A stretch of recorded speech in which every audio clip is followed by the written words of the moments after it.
enquanto Jesus ia aos céus, os anjos viraram lá para as pessoas, para os discípulos, e disseram: este mesmo que vocês estão vendo subir, da mesma forma ele voltará. Aleluia, ele vem. E ele vem buscar a ti, Eric, ele vem buscar a mim. Eu aguardo ansiosamente esse dia.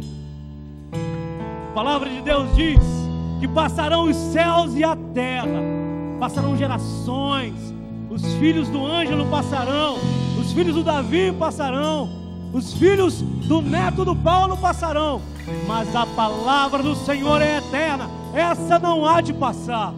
Portanto, queridos, as promessas do Senhor, elas estão ao teu alcance. Aleluia. O Senhor não esquece de nenhum dos pactos que Ele fez contigo. Aleluia.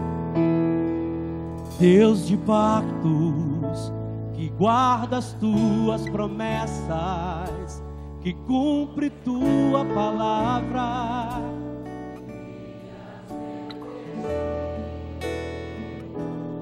Deus de pactos, confio em tuas promessas, descanso em tua palavra, por tua graça estou aqui. Oh, aleluia. Deus de pactos, que guardas tuas promessas, que cumpres tua palavra e guias meu destino. Deus de pactos, confio em tuas promessas, descanso em tua palavra, por tua graça estou aqui.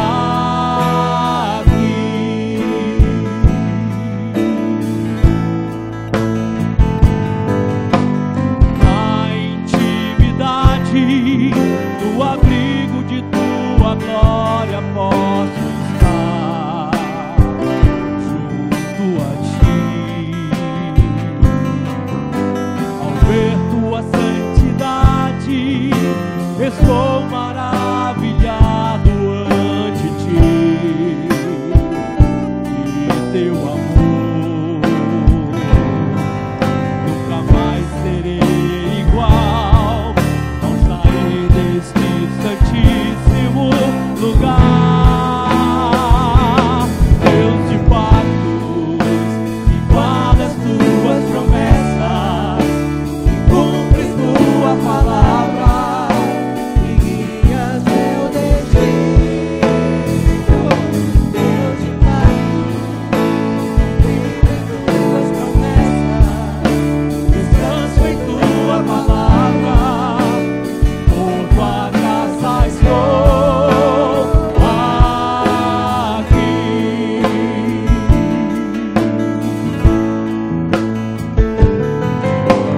Tenho redenção pelo sangue derramado no altar. Foi por ti. Oh, a graça e o perdão do Senhor. A graça e o perdão são frutos de viver em comunhão e adoração. Nunca mais serei igual ao sair deste santíssimo lugar. Oh, Deus de pactos, que guardas tuas promessas, que cumpres tua palavra e guias meu destino. Deus de pactos, confio em tuas promessas, descanso em tua palavra, por tua graça estou aqui.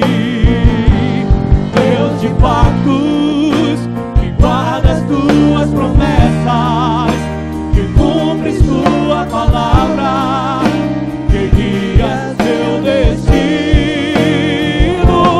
Deus de pactos, confio em tuas promessas,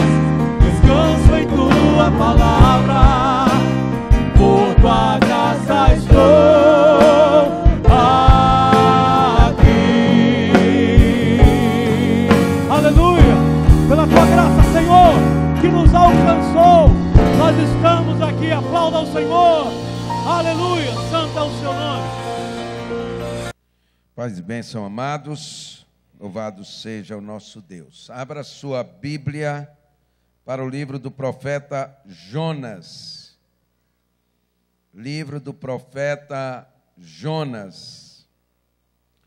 Nós vamos pensar na história desse profeta, mas vamos ler apenas os 3 primeiros versículos do capítulo 1 de Jonas.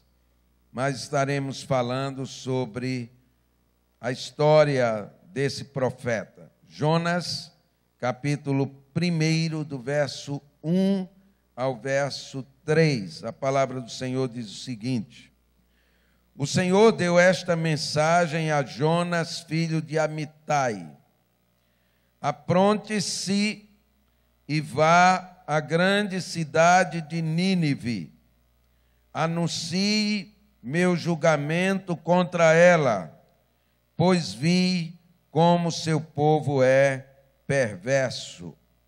Jonas se aprontou, mas foi na direção contrária, a fim de fugir do Senhor. Desceu ao porto de Jope, onde encontrou um navio que estava de partida para Tarsis. Comprou a passagem e embarcou para Tarsis, a fim de fugir do Senhor. Deus amado e Deus eterno, neste momento, Senhor, eu peço a tua unção, eu peço a tua inspiração, eu peço que o Senhor fale ao meu coração para que eu possa falar aos corações dos teus filhos e filhas.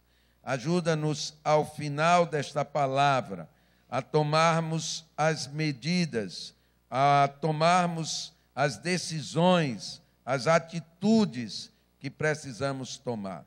No nome de Jesus é que nós oramos. Amém, amém e amém. A história do profeta Jonas é uma das mais conhecidas da palavra de Deus, da Bíblia Sagrada. Aqueles que frequentam a igreja desde pequeno já ouviram certamente essa história diversas vezes e já têm praticamente decorado. É lamentável que Jonas, o profeta de Deus, tenha passado para a história, não pela sua mensagem, mas porque ele fugiu do Senhor. É conhecido como um profeta fugitivo, e assim nós conhecemos a vida deste homem. Por que, amados, que Jonas fugiu? É uma pergunta. Por que será que esse homem, esse profeta de Deus, ao invés de seguir o que Deus estava mandando, Deus estava determinando, ele resolveu ir numa direção contrária e desobedecer completamente a ordem de Deus? O que será que pode ter influenciado Jonas a tomar esta decisão? Algumas dicas. Primeira, medo.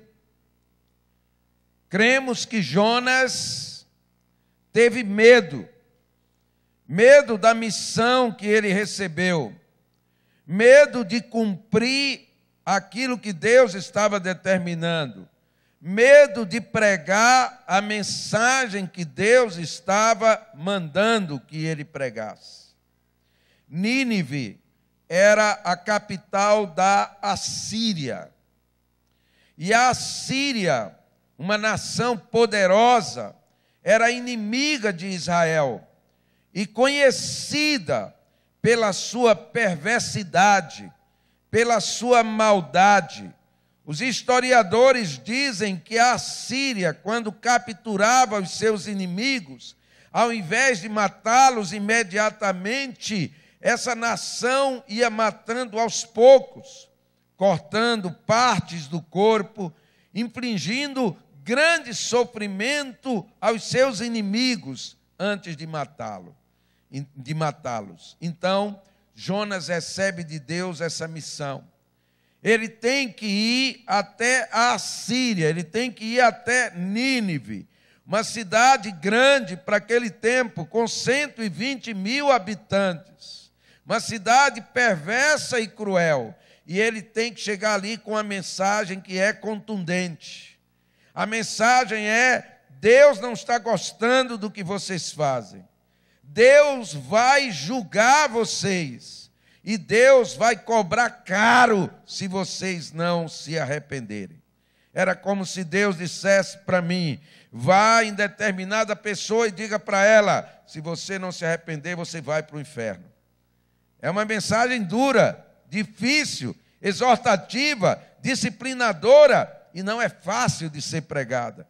Então Jonas ficou com medo do que poderia acontecer com ele, com medo das consequências daquela missão. E o medo inibiu Jonas. O medo fez com que Jonas, em vez de seguir para onde Deus estava mandando, ele seguisse numa rota completamente inversa, completamente contrária. Quantos de nós, amados, estamos limitados pelo medo? Deus está mandando você fazer alguma coisa, mas você não faz porque você está com medo. Deus está dizendo para você abandonar algumas coisas, mas você não abandona porque você está com medo. Você está, na verdade, executando os seus planos, as suas vontades, mas Deus está dizendo para você que Ele não está se agradando desse seu procedimento, não está se agradando dessa sua atitude, e Ele quer que você mude, mas o medo tem impedido você de fazer isso. Então, antes de julgarmos Jonas, devemos olhar para dentro de nós e devemos perguntar se não estamos agindo como Jonas, fugindo do mandado do Senhor, fugindo da vontade do Senhor, fugindo dos planos do Senhor. Porque, amados, nós podemos tomar uma decisão se nós queremos observar aquilo que Deus tem para nós, ou se nós queremos observar aquilo que nós mesmos temos para nós. Segundo lugar, Jonas fugiu por causa da desobediência. Ele foi desobediente, essa é a palavra. Deus disse para ele: Jonas, eu quero que você vá até Nínive, eu quero que você pregue para os assírios, eu quero que você proclame uma palavra de julgamento sobre aquela nação. Mas Jonas desobedeceu, e ele foi lá no porto, lá em Jope, pegou o navio e foi para Tarsis, um lugar completamente diferente do que Deus havia determinado para ele. Uma rota completamente contrária àquela que Deus havia apontado para ele. E ele passou então, por causa disso, a pagar um preço alto, a sofrer enormes consequências por causa da sua desobediência. Quantas vezes, amados, nós temos sido desobedientes? Quantas vezes nós temos contrariado a vontade de Deus, o plano de Deus, o centro da vontade de Deus. Porque escute, amados, Deus tem plano para a nossa vida, mas nós também temos planos para nós. E nós vivemos o dilema em escolher se nós vamos cumprir e fazer o plano de Deus na nossa vida, ou se nós vamos cumprir e fazer os nossos próprios planos. Nós, seres humanos, temos planos A, B, C, D, ou seja, nós temos opções. Se não funcionar o plano A, nós colocamos em prática o plano B. Se não funcionar, nós colocamos em prática o plano C. Mas Deus não é assim, amado. Deus não tem plano A e plano B. Deus só tem um plano. E o plano de Deus é perfeito. O plano de Deus não tem plano B. O plano de Deus é o melhor para a sua vida. O plano de Deus é o perfeito para a sua vida. É aquele que Ele desenhou para a sua vida. E você ou vai viver no centro desse plano, ou você vai viver os seus próprios planos, a sua própria vontade. Quando eu falo sobre isso, eu me lembro de Jesus no Getsêmani.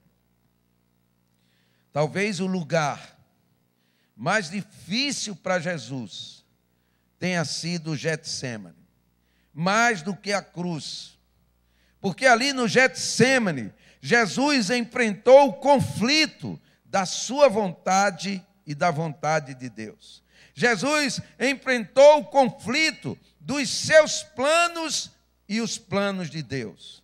Ali Jesus estava vendo a sua morte, o seu sofrimento, a sua agonia e a sua dor, e ele começou a suar sangue, ele começou a estremecer, e veio certamente na sua mente o conflito, o dilema: seja rei, faça a sua vontade, fuja dessa morte. E do outro lado, o plano de Deus, em frente à cruz: pague o preço da salvação, morra pelos homens.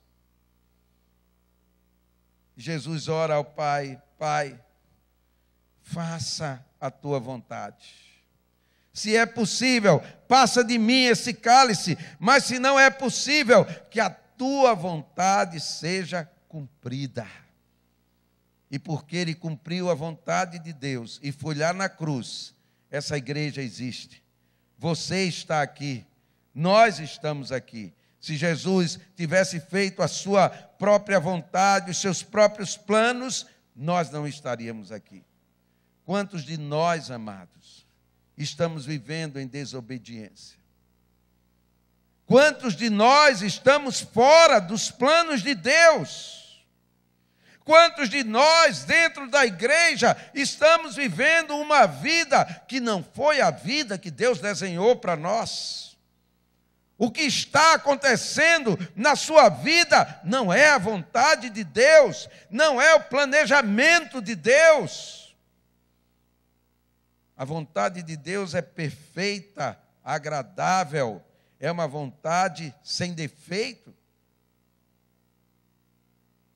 Nós devemos centralizar Deus na nossa vida, viver a vontade de Deus. Ali está Jonas, fazendo o que ele quer, fazendo o que ele decide, deixando a vontade de Deus totalmente à parte, totalmente de lado. Agora, vamos pensar na ação de Deus. Mesmo o profeta estando errado, mesmo o profeta estando em desobediência, Deus age.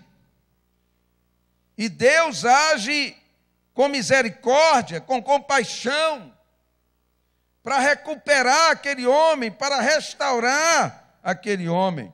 Então, primeiro vamos pensar na tempestade. Jonas agora está no navio. ele está indo para Tarsis, ele não está indo para Nínive. Ele está fugindo da presença de Deus. E aí vem uma tempestade. O navio é sacudido de um lado para o outro. Os marinheiros, as pessoas, os passageiros ficam apavorados. Se você ler Jonas inteiro, são apenas 4 capítulos, eu li 3 vezes antes de dar essa mensagem, é interessante que o texto diz que todas as pessoas estavam clamando para o seu Deus, mas Jonas estava dormindo lá no porão. É como se ele dissesse: eu vou dormir, fazer de conta que nada aconteceu, eu não vou interferir. Ele era a única pessoa que não estava clamando para Deus. E aí Deus age, e acontece uma tempestade. A tempestade é de Satanás ou a tempestade é de Deus? É uma pergunta. Quem mandou a tempestade? Foi Deus ou foi o diabo que atentou e mandou aquela tempestade? Porque, meus amados, deixe eu dizer uma coisa: o diabo está de saco cheio com as acusações nossas. Ele já está para jogar o balde fora. Porque nós estamos acusando Satanás de muitas coisas que ele não tem culpa nenhuma. A sua família está sendo destruída, está se acabando, e você fica: é o capeta, é Satanás. E Satanás olha e diz: tudo eu não tenho nada a ver com isso. Eu não fiz isso, eu nem mexi com você. É você que está acabando sua família. É você que está destruindo. É você que não está sendo bom marido, boa esposa, bom pai. Eu não tenho nada a ver com isso. Acontece uma coisa na nossa vida, um problema que nós mesmos causamos. É Satanás. Satanás que é culpado. É o diabo. Foi o diabo que mandou isso. E o diabo olha: eu estou fora. Eu nem mexi com você. Eu me lembro dos músicos, né? Ele não troca a corda do violão, aquela corda velha, enferrujada. Aí ele vem tocar, quebra. Irmãos, é o capeta. Não, é só trocar a corda. É só você prestar atenção. Então, presta atenção. A tempestade não foi Satanás que mandou. Quem mandou a tempestade foi Deus. E Deus mandou pela sua bondade, para poder corrigir a rota de Jonas, para poder trazer Jonas de volta para a rota que Deus havia preparado para ele, para trazer Jonas de volta para o plano de Deus. Então, às vezes, amado, Deus manda tempestade na nossa vida. Essa tempestade pode ser uma doença. Pastor, eu estou falando sério. Tem gente que só vai parar na cama de um hospital. A família fala com ele, o pastor fala, o irmão, todo mundo exorta. Essa tua vida, meu irmão, é uma vida desgraçada, arruinada. Ele não ouve. Aí Deus diz: lá vai a tempestade. Aí ele vai para uma cama quando está morrendo. Meu Deus, chama todo mundo lá da igreja, ora por mim, para corrigir a rota dele. Às vezes essa tempestade é financeira. Você é avarento. Você não dizima, você não oferta, você não tem amor pelo próximo, você é uma pessoa que só pensa no dinheiro. Aí Deus manda uma tempestade: vou tirar tudo dessa pessoa. Vou tirar carro, vou tirar dinheiro, vou ensinar para ela que ela precisa confiar em mim, precisa viver por mim, precisa ter fé. Às vezes essa tempestade pode ser na profissão, enfim. A tempestade pode não ser uma coisa tão ruim assim. Quando o navio foi sacudido de um lado para o outro, chamaram Jonas: fala a verdade. E é bom porque ele falou a verdade. Nesse ponto a gente tem que tirar o chapéu para ele. Ele disse: o culpado sou eu. Ele não disse que era Satanás. Eu sou o culpado. Eu estou fugindo de Deus. E é interessante que os homens perguntam: como é que a gente resolve isso? E ele dá a sugestão: me jogue no mar. Me atire no mar que vai ser resolvido. Eu sou a causa disso. Isso é tão interessante, amados. Às vezes nós estamos botando culpa em todo mundo. A culpa é do pastor, a culpa é da igreja, a culpa é do governo, a culpa é não sei de quem, a culpa é do sistema. E a gente não assume a nossa culpa. Nós estamos errados, nós estamos falhando. Nós precisamos resolver essa situação. Deus manda lá a tempestade. E quando Jonas é sacudido no mar, quando ele é jogado, é interessante que o texto diz que imediatamente a tempestade cessou. Acabou. Quando você resolve seu problema espiritual, quando você se arrepende, quando você volta para o centro da vontade de Deus, amém, irmãos? O que acontece? A tempestade passa. O problema que não foi enviado por Satanás, foi por Deus, vai ser resolvido. Essa situação vai ser corrigida.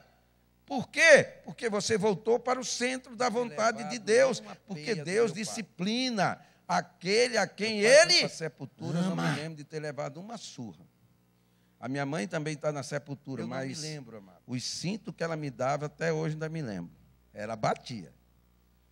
Mas meu pai não. Meu pai era assim. Tira privilégio. Então, eu não me comportava bem no culto, envergonhava para ele, que ele era pastor. Chegava em casa, ele chamava a gente com aquele carinho. Falava assim, você hoje não se comportou bem. Falaram que você estava fazendo um monte de coisa errada. Que tal uma semana sem futebol? Cara... Ou então, que tal uma semana sem o lanche na escola? Você já pensou? Alberto aí que gosta de jogar bola, né? A gente vê os meninos na pelada, todo mundo jogando, e você lá doido para ir, e aquela disciplina, não posso, estou de castigo. Meu pai disse que eu não posso, ele tirou um privilégio, e eu não posso. Aquilo doía a semana inteira, mano. Não era só uma surra. Se era o lanche, a gente se lembrava. É assim que Deus age. Deus quer nos disciplinar e Deus tira coisas. Deus cesseia situações, não porque Ele seja ruim, mas por causa do grande amor dEle por nós, para nos corrigir. E, finalmente, veja a misericórdia de Deus em ação. Jonas, quando é jogado no mar, ele é engolido por um grande peixe. Não é uma baleia, como dizem por aí, né? É um grande peixe, não sabemos qual foi. Esse peixe engole Jonas. Olha como Deus é bom. Jonas podia ter morrido afogado no fundo do mar, mas Deus é misericordioso, manda o peixe. Jonas fica na barriga do peixe quantos dias? 3 dias e 3 noites. Já pensou? Passeando no oceano? A Bíblia diz que ele até orou na barriga do peixe. Não sei como foi a oração, mas ele orou lá na barriga do peixe. E aí Deus é tão misericordioso que depois de 3 dias e 3 noites, o peixe vai até a beira da praia e vomita Jonas. Nunca aconteceu isso. Se um peixe lhe comer, fique certo que você vai virar picadinho. Acabou para você. Mas no caso de Jonas, a misericórdia está em ação. Ele vai lá, vomita Jonas. Acredito que ele saiu meio sujo, né? Mas ele saiu vivo. E aí ele obedece o que Deus tinha planejado lá no início. Olha só, depois de uma tempestade, depois de perdas, depois de estar no barriga de um peixe, ele resolve obedecer a Deus. Ele vai lá em Nínive pregar. Leia. Olha o que acontece. Quando ele começa a pregar que o julgamento de Deus vem, que eles precisam se arrepender, que eles precisam voltar para Deus, o Deus de Israel, a Bíblia diz que até o rei resolveu tirar a sua indumentária e se vestir de saco e cinza, e a cidade inteira se arrependeu. Tudo porque Jonas voltou para o centro da vontade de Deus.